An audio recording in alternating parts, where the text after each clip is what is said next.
Hi, thanks for joining me in this second session of our RNA-seq analysis course. So in this course, we will go through the practicalities of running RNA-seq data on the LMB cluster.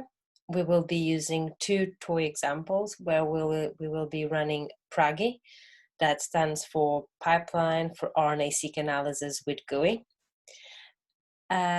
So all the material that will be shown in this practical can be found online. So if you just go to our GitHub page, you can find it here. So yeah, you will be prompted to this page, and you can then find the practical, which is here. And you can also find a document that is called a quick guide to PRAGUI, which is just instructions. So I can show you here because I've already downloaded it. So I can show you here. So it's basically, let me just put this a tiny bit bigger. Okay. So it's basically quick tutorial. So the first bit is just the software dependencies in case you want to run PRAGUI on your local machine, what softwares you need to install.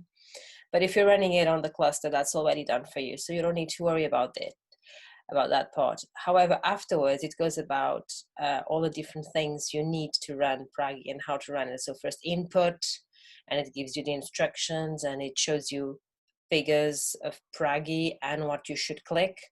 So hopefully you've managed to read this before watching this video. However, if you haven't, don't worry, you can always do that later on. So today we will be following this practical, which is just the two examples we're going to do, and it just gives you step-by-step instructions of what you should do. So if you look at this, the first thing it says, well, you need to log on the cluster. So let's do that. So it's different if you have a Linux, Mac, or a Windows machine. So I'm running it on a Mac, so I can do what they say. So I can just run through the terminal. So I find here my terminal icon. I just press it. So there we go. Now I'll just put this a bit smaller so that we can actually look at the instructions. So you just need to run a command, an SSH command. Just put this down here. Yeah, SSH command. So it's just SSH -y, and now you should put your LMB username. So in my case, it's Paula FP at whole.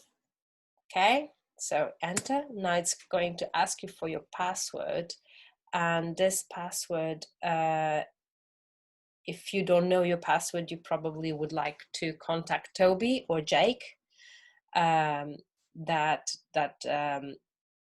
maintain and keep the cluster. They might tell you what your password is. So I'll just type my one. Okay. So here you see I'm logged in.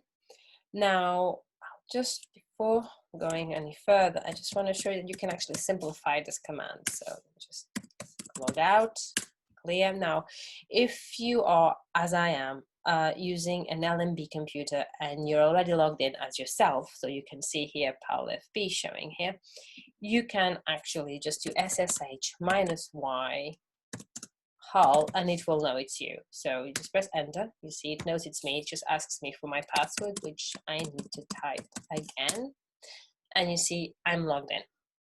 So this is if you have either a Linux or Mac machine. Now, if you have a Windows machine, it's a bit different, but not so much. Oh, just 1 second. If you have a Linux or Mac machine, you need to have exports installed, so that you can actually see the interface, see the GUI for PRAGUI. So let's go back. So in Windows, I was saying, yeah. So for Windows, you need two different softwares. You need X11 to see the GUI, so it's the kind of the equivalent of exports, and you need PuTTY, which is going to give you a terminal to work with. So PuTTY's graphical interface is like this one, and you go here the tab that says session, and you need to type under host name your HAL port 22, and then don't forget to select the option SSH, because that's how you want to connect to the cluster. Then you see here again SSH, you just expand, so you click on the plus button. It will show you here, so it will show you SSH expands. You see the X11 option, you go here, and in the X11 option, you need to enable X11 forwarding. So you take here, and you're ready. So you can just click open, and then it will show you a terminal window such as this one, and it will prompt you to type your password. And once you've typed your password, you're logged in, and then it's all the same as I'm going to show you next. So this is it. So you're in the cluster. Now you can start setting up things to run PRAGUI. So the first thing is PRAGUI is coded fully in Python. So you need to make sure you have the correct Python version loaded. So to do that, you just do module load Python 3, and then the version, which is /3.7.1, enter. So yeah, you have the correct version of Python loaded. And the other thing is that you need to make sure you have all the software dependencies added to your path. To make this easier for you, I just wrote a Python script that will edit your CSHRC file that contains that information. So there's the path information. So it will just add the paths of the dependencies onto that file. So you just need to, so you can just copy paste this line here. Okay. Enter. It will ask you if you want to change the CSHRC. Yes, you do. So you press yes. Okay. Now you need to load it onto this session. So you source. And here you go, this is the path of CSHRC, yeah. Okay, it's done. Now, if you want to see if it worked, you just do echo, $PRAGUI, all in capitals, and yeah, you see it knows where PRAGUI is. It has the path to the code of PRAGUI. So you're ready to run PRAGUI. So tell you a bit more about the first example we're going to run. So the first example, we will be comparing data from two different C. elegans mutant strains. You have single end data for two replicates in each mutant. So that gives you 4 FASTQ files. And we will use data that is restrained to chromosome 3 to make things faster. So one thing about PRAGUI is that I recommend that you, for each analysis, you make a folder for that analysis where you store the FASTQ files and from where you launch PRAGUI. That's what I would recommend you to do, and that's what we'll do during both examples in this tutorial. So what we will be doing, so the first thing we need to do is get to those directories. So let me see the instructions I've put here. So yeah, if you're doing this on the cluster, you probably want to save your data, or to not save your data, to run the analysis on one of the BGFS2 folders. Because you could do it in your home directory, but you have unlimited space there. So probably that's not the best place to run the analysis. BGFS2 is bigger. However, BGFS, once you've run your analysis, if you want to keep your results for a long period of time, more than 2 months, you would probably want to then move your data to a more permanent storage place like Teradata or Isilon.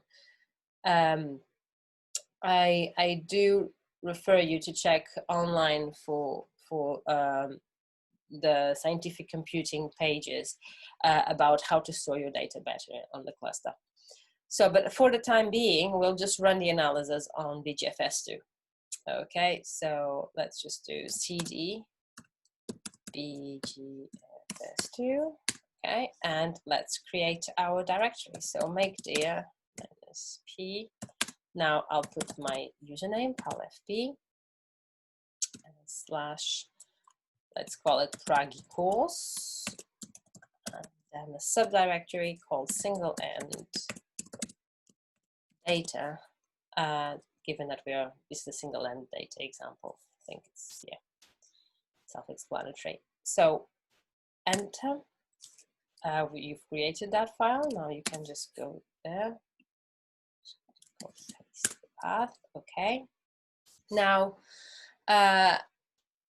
to get the data there, you could copy it from where I'm storing it, or in this example, I actually suggest that you just create symlinks so that we don't end up with too many copies of the same data on the cluster.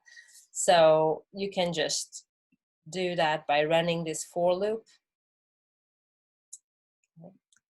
Just copy paste this onto the terminal.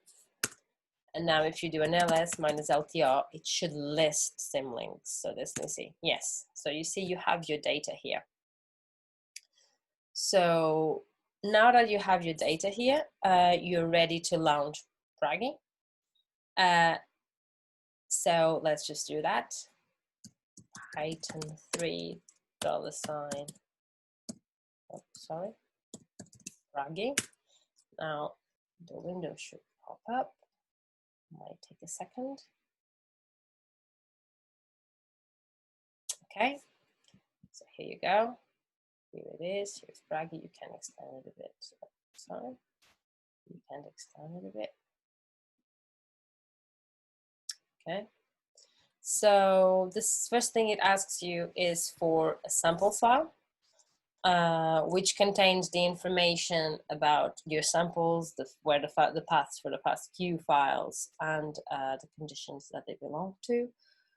So you have three options. You have two options, because none is not valid. Sorry, you can't really run PRAGUI with the none option. So you can either create or upload a samples file. In this example, we'll create it. So we press create. And as I said, we have 4 samples, 2 replicates for 2 conditions. We press create. Now, you see here you have this table that you can fill in. Now, go back to our practical guidelines, and we get some information about it. So as I said, we have 2 mutant strains of C. elegans, one with IL-17 overexpression and the other one with NFKI1 overexpression.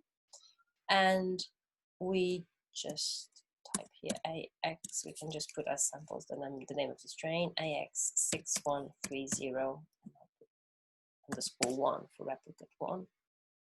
Just copy this bit so that I can just paste it all around, which will make things faster. And here I'll add an _2. Okay.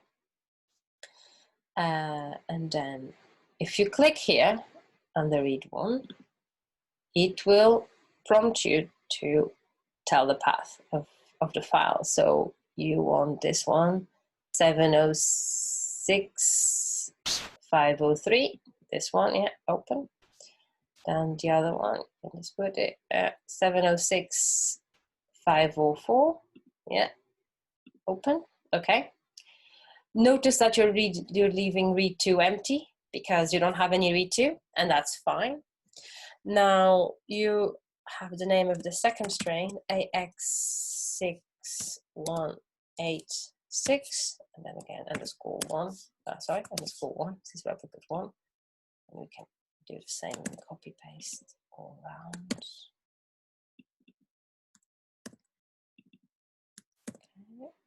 add the underscore 2 here, replicate 2, and let's add the path. So 706.508, here we go, and 707.501. Here we go. Now you put save table. And it suggests that you call it samples.txt. So yeah, I don't see any reason to change that name, but you can call it something that would be more meaningful to you if you'd like. So yeah, you just press save, it's saved, you can close this window, and that's it. You have your samples file. Now as input files, it will also ask you for a FASTA file that has your genome sequence. So you just click browse, and you need to look for now C. elegans FASTA file. For your convenience, Alistair and we have already uploaded some FASTA files for some of the most common model organisms. So C. elegans is included in that list. So I'll show you where it is. So you go here to root, and you from there find public. So we want public here it is, public, then genomics, public, genomics, and then species references, and C. elegans. This is the assembly, and now we want FASTA. And in this example, we will want the whole genome, so we will go for top level, and yeah, FASTA file. Now we can just also add the GTF. So we can just go to GFF folder, GTF. Okay. Now, don't worry, because I've added here to the practical that path. So if you want to look for any other species, you can just come here. And you can see if your species is there. If your species is not there, please ask Alistair to include it, and he can easily do it for you. So now you need to specify information about your library. So first of all, the organism. So we are dealing with worm. Now the library is single end. Now we want to see the directionality of our reads. So what does it say? It says the library used is directional in the reverse strand. So we want that it goes from end, so 3' to 5'. You click here. Now map Q threshold, it recommends you to use 20. That will allow you to get rid of all the reads that are that map to multiple places in your genome. Those reads are not valid for the RNA-seq analysis. Then the read mapping program, the default is star. Well, let's use that one to start with in our first example. And then the seq, well, let's actually this time run it through cufflinks. And let's say that cufflinks, yes, please do use the GTF provided here. Do not try to recompute a de novo assembly. Then software arguments, I would say we can, for this example, just use the same ones as are the default. And index folder, actually we can provide an index folder that has already been computed. That will save time. So browse, if we go to, again, to the top level, yeah, and we see here, start index, and I just select that one, choose. Okay, now yes, we do want to log our output to file, we'll keep that ticked. But now we also want to take the submit job to LMB cluster option. Now, by default, it's going to use 4 CPUs, which is more than enough for this example, but you could specify another number. You could even request a whole node if you have very large files to analyze, to process. Now you scroll down and you press submit. Now you get a little message saying job submitted to LMB cluster. That's a good sign. And the size I want, you get a little window telling you the PRAGUI's process. So that's okay. So you can just press here, okay? You have here, now it's running. It's going to take a while. So what I've done to speed things in this tutorial, I've already run this analysis and I've just downloaded the results onto my computer, and I can now show you those results. So I think that the first thing I can show you is the multi-QC report. So the multi-QC report. So multi-QC, this must be, sorry. Oh, can't see. Okay, the multi-QC report. Yeah, the multi-QC report basically bundles all the reports that were printed from the different softwares that PRAGUI runs. So it identifies, so multi-QC identifies those reports, and then it just summarizes the results, the statistics. So the first thing is general statistics, and that's really, really useful. Oh, sorry. Oh, okay, it's already, the trim below processing is already done. Okay, that's good to know. Now, back to the multi-QC report. So the first thing is actually quite informative, the first general statistics table. So it tells you the million of sequences you start with, and its GC content. It tells the level of duplication in your reads, how much trimming went on, which not much, and all these are summary statistics from FastQC reports. And here are summary statistics from STAR, your aligner, and it says that pretty much everything got aligned. And yeah, well, it looks very, very good. They don't, because this is a toy example, and I chose good data for you. So this would be ideal. You'll probably not get this as good, but you would hope to have 80, 90% of alignment at least. You would like that. Then star alignment scores, yes, it looks pretty good. Cut adapt, yeah, it's trimmed some, a bit, not too much. Some duplication, there is some duplication here, but that's okay for RNA-seq data. Some level of duplication is expected, as I've explained in the first session. Mean quality scores, they look very, very, very good. Per sequence quality scores as well. Now, per base content, as you can see, the typical RNA-seq bias here for the first 10 to 15 base pairs, but then it just becomes pretty much leveled between T, C, A, and G content, which would be what you would expect. So that's okay, fine. GC content, very consistent and overall around 50%. Again, that's what you would be expecting.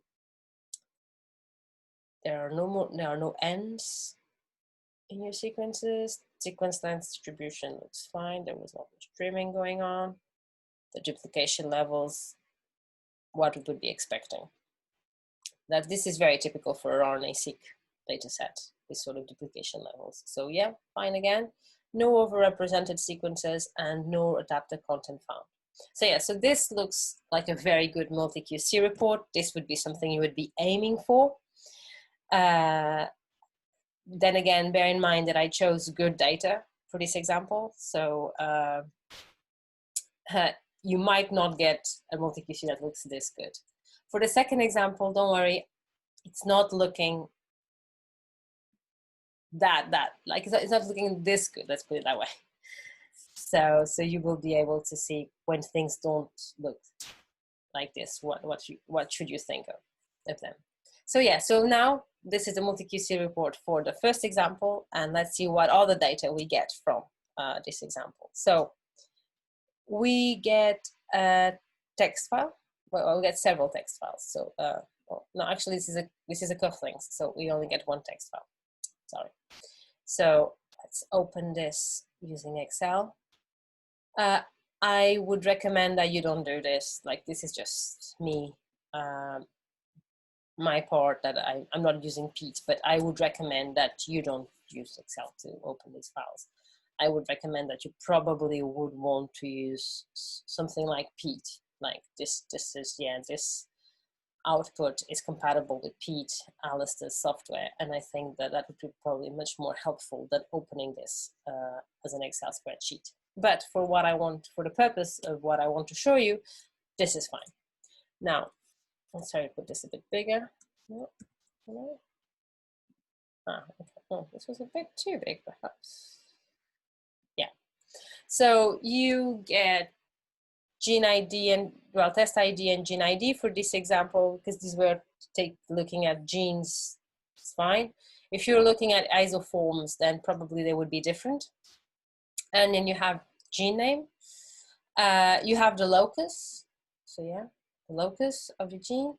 You have, and you have sample 1 and sample 2. So that is the comparison that is being done. Here, we're only comparing 2 things. So, you know, you have one versus the other. If you were comparing, if you had 3 samples, you would first see 1 versus 2, 2 versus 3, 1 versus 3, and you just have to scroll down to see all of that. Again, if you have PEAT, you can just very quickly select it. You don't need to actually scroll down. You don't actually need to look at this table at all. You can just look at the bits that you're interested in. So here it says no test, because no statistical test was done here. You have because you have 0 counts and nothing is significant. This might look a bit odd, but if you remember, we're only using data from chromosome 3. We are looking at locus on chromosome 1, so it's normal. It's expected to be 0. So we want to scroll down to see. Let me see if I can get to chromosome 3 so that you can start seeing some numbers. Oh, you see, scroll a bit too far. Okay. So you see chromosome 3 has data, and you can see if something has been significant or not. So you see, yes, this is significant. So yeah, you can see this gene here.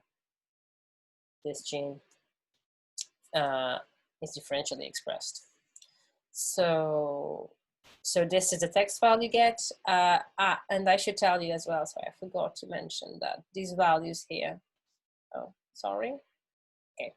These values here, these counts are FPKMs. That's what cufflinks provides you. It provides you with FPKMs for those samples, and then the log2 fold change.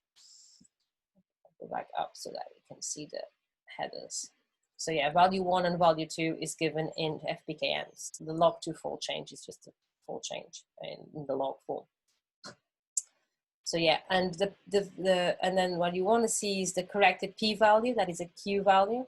Corrected for FDR, and that's what you want to look at.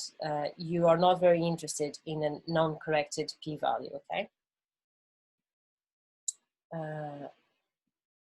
So this is the text file you get. Okay, I just don't want to save anything. Now, lastly, but very importantly, I want to show you the exploratory analysis plots, which kind of tells you how good it's how good your analysis was. So the first thing it shows you is a plot that looks like a Pca plot, and so you can see that you have some sort of clustering, especially in the first component. You have some sort of clustering for by sample. So here you see this is the IL-17 overexpression, and here is the NFKI1 overexpression, and it seems that these ones are quite reproducible. These ones is a bit more variability here, especially if you see here on through the y-axis, the second component. But that's the Pca plot. Now, what it also shows you is a dendrogram, and you can see here, yeah, it shows it connects it groups your samples from the same condition. And these ones are more similar, because you can see that comparing the height of these bars, you can see that these ones are more similar than these ones, as you saw from the Pca plot. And here you see this is a very interesting plot. It's a plot that shows a scatter plot that compares the two conditions that you have. So NFKI1 versus IL-17. And so each dot represents read counts. So and this is in log 10 FPKMs. And so each dot is a gene. And these are the read counts for each gene. And when they are on the diagonal, it means that they are pretty much the same. There's no variability between the two conditions. When they get further away, they get from that line, more likely they are of being significant. So, for example, all of these genes are probably all of these genes that are overexpressed in IL-17 are probably differentially expressed, and the same thing for these ones here. So these are the results, the typical results you get from PRAGUI. So there's three things: multi-QC report, the text file, and these plots. And you can then do further analysis using PEAT by loading the GeneXpdif file onto there. Yeah, you can, and Alistair, as Alistair has mentioned in the first session, and as he will show in his practical. So,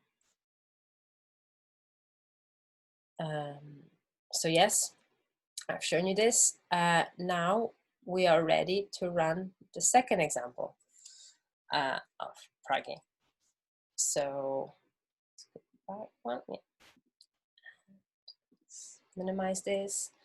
Okay, we don't want to close this. We don't want to close PRAGUI. Let's just minimize it. Get this back up. And because we're running PRAGUI and it's not finished yet, we can just open a new terminal and redo this in a new terminal. Let me just shell new tab.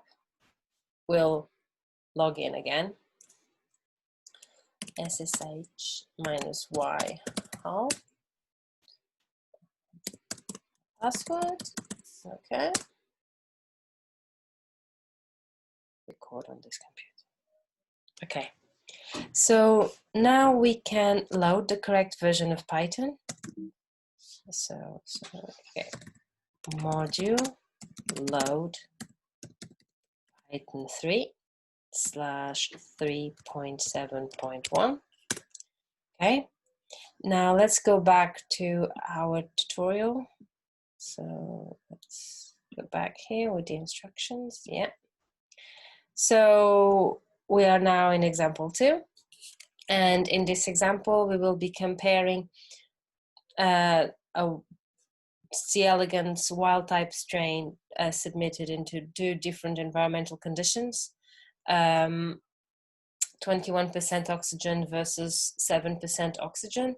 And we'll see how these 2 levels of oxygen affect gene expression.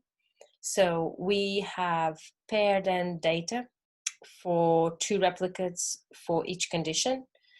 So that gives us 4 samples, like in example 1.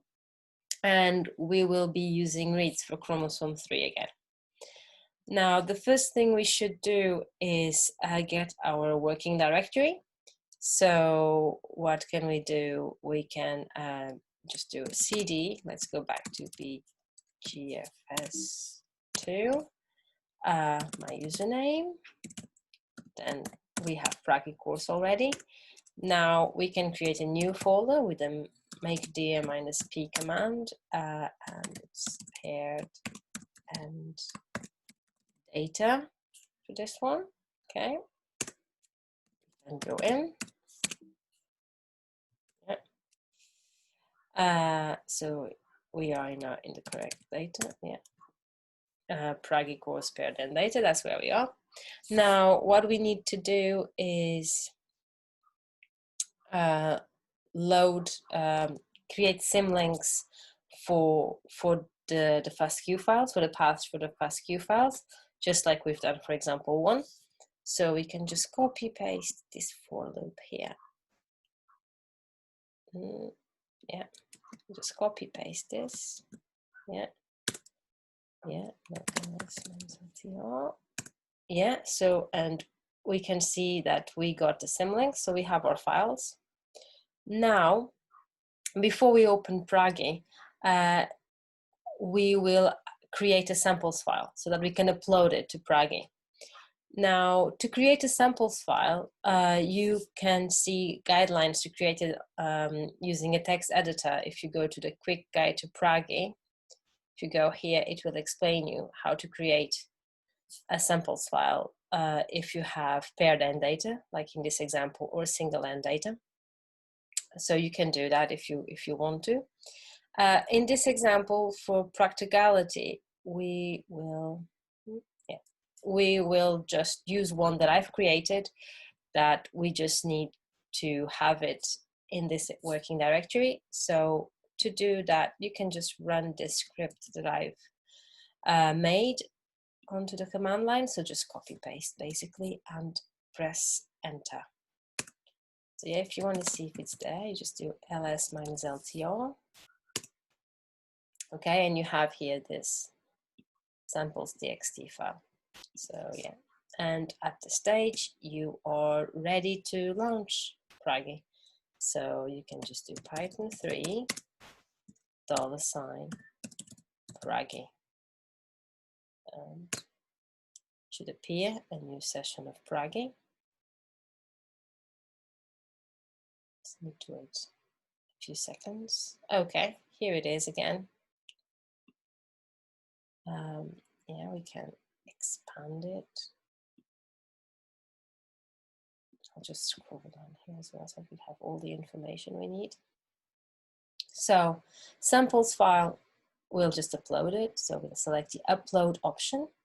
We can do browse, and we find it's easy here at the top, samples.txt. Okay. Now we'll look for the FASTA file.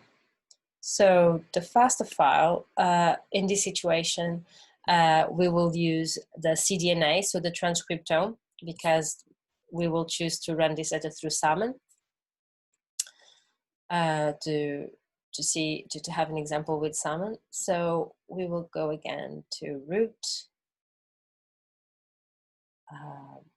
public, genomics, species references, C. elegans, assembly, and FASTA. Now, the difference is you go to cDNA and you choose the FA file. Now, the GTF is the same. So you can just go some levels of GFF folder, GTF, that's the same. Now, the organism is worm again. The library is paired end. So we select paired end option, and you get this window here popping up asking you for the paired end tags, which are the tags are added to the FASTQ files to distinguish read 1 from read 2. So in this situation, you have that, well, you have here telling you that it should be R1 and R2. Let's see if that makes sense. So yeah, here you see read 2, read 1. So that's what's going to distinguish the FASTQ files. So let's have it again. So we just want to type here R1 space R2 and we press OK. Okay, now, so yeah, organism, library, now stranded. So yeah, we want to see if we want to tell if our library is stranded or not. So it isn't, it's non-directional. So we just put both strands. Map Q threshold, we can just put 20.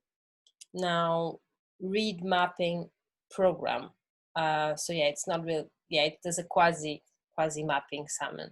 So because it goes straight from FASTQ files to read counts, and It's compatible with DSeq, but it's not with cufflinks, so we'll keep the DSeq option. Again, for the software arguments, let's just keep all the defaults. So let's not fill any of these boxes, with the exception of the index folder that has already been computed. So if you go here, let's just wait here, and faster, cDNA, and you see here Salmon index, and you choose. Okay. Now you can, again, you submit Job to LMB cluster. We're okay with the 4 CPUs that it takes by default, and we can just submit the job. So let's just press submit. And again, you see this message saying job submitted to LMB cluster. And again, you see the progress bar appearing. So that's a good sign.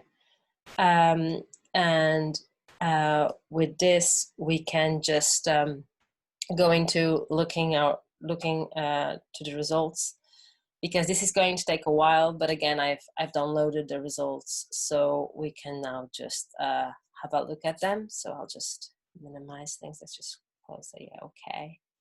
And let's just minimize these things, put this thing away somewhere else. And yeah, let's look at the results now. Yeah, and we'll start with a multi-QC report. Let me see, where is it? Yeah, multi-QC report to start with. So we have, sorry again, multi-QC report. So general statistics.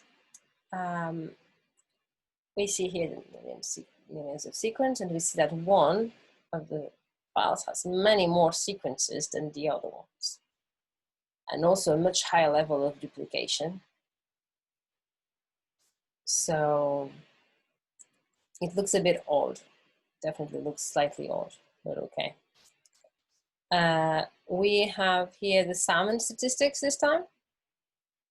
Fragment length distribution looks okay. It's around 400. Yeah, which is what would be 400 base pairs, which is what would be expected. This doesn't look very unusual to me.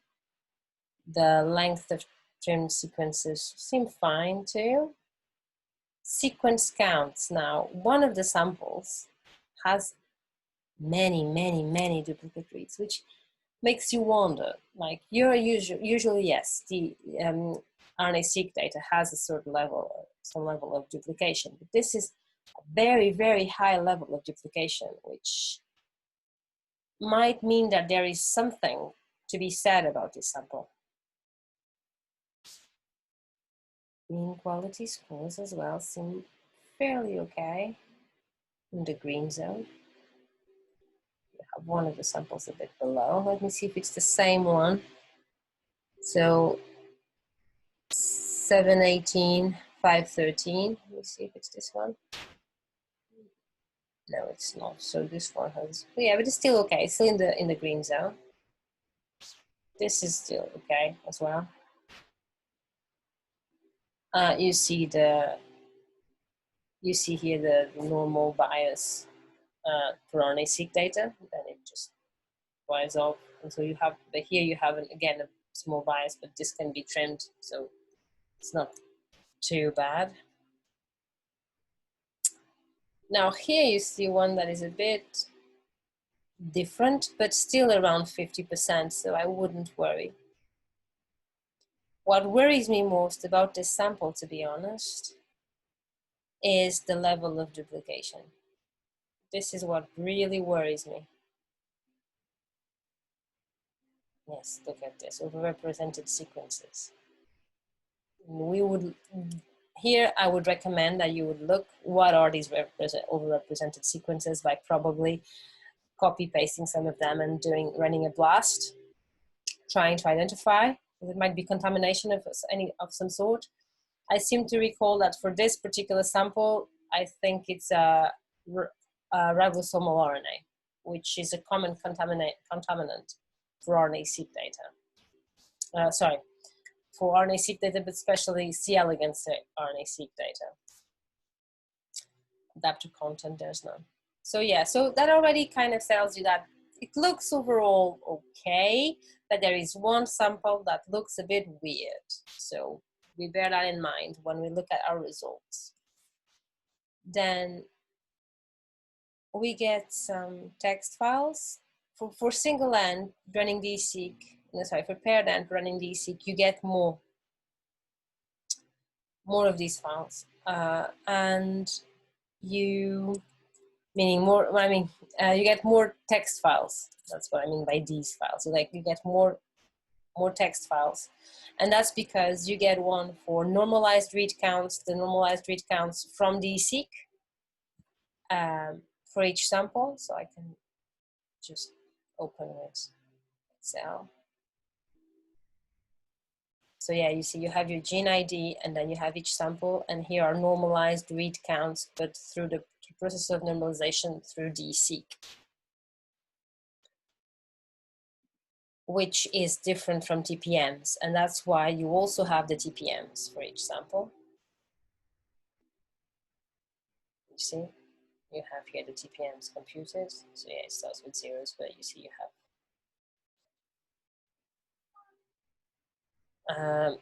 have here the TPMs for some of the genes. And then another very interesting folder is the one that says here results for PEAT, and that is in the same format as the cufflinks. I'll show you. And these, sorry, and this file is the file that you're going to upload to PEAT. So you see it's very similar to the cufflinks. It says the same things. Though here value 1 and value 2, beware, they're not FPKMs. They are the DSeq normalized counts per condition. So it's their base means. So it's a weighted mean across samples. You have the log2 fold change, and you are interested in this Q value here. So yeah, and for example, just the first one, it says yes, it's differentially expressed. So this is the file to load into PEAT. Close this. So these are the most important text files you get from this analysis, but you also get some exploratory analysis plots. So the first one you get is this heat map with dendrograms. And from this heat map, what you can tell is that there is already one sample that looks very much like an outlier. And I can tell you without having to go to the samples file that this sample here is that file that had that very high level of duplication, making you think that this sample probably didn't work. Now, if you look at then the next one is a Pca plot, and you can tell, yeah, you can see here that for wild type 20% oxygen, you have one sample that looks very, very far away. And these two are kind of close together, but these ones are the closest together. So this looks a bit odd. And I must say that I would be suspicious about looking for any differential expressed genes with this data. I would probably want an extra replicate to make sure that there is some sort of reproducibility, some sort of clustering amongst my replicates before going any further. And this example, I think it's a very good example to show you that 2 replicates a lot of times are not enough to do a proper analysis. You are never sure about outliers. So yes, so this being said, this is what you get from PRAGUI, and you can do further analysis with PEAT by loading the results for PEAT file. So yes, this is me. This is done. I think I've gone through the most important bits and pieces of PRAGUI. And yeah, PRAGUI is still running. So yeah, still running. So we'll need to, yeah, still running. So we'll need to, you will probably need to wait that it runs all. But to see your own results, the ones that I've already shown you. Now, for further help, I'm sorry to say that I will be leaving the LMB soon, so probably the best people to contact for support are either Gurpreet. So Gurpreet is the one that is going to take over PRAGUI. So he's probably the best person if you have issues with PRAGUI. If you have general questions about RNA-seq, or if you want to know how to use PEAT using PRAGUI data as an input, you should contact Alistair, that is running this course together with me. So thank you very much for your attention and for joining me. I hope you found this video helpful. Bye.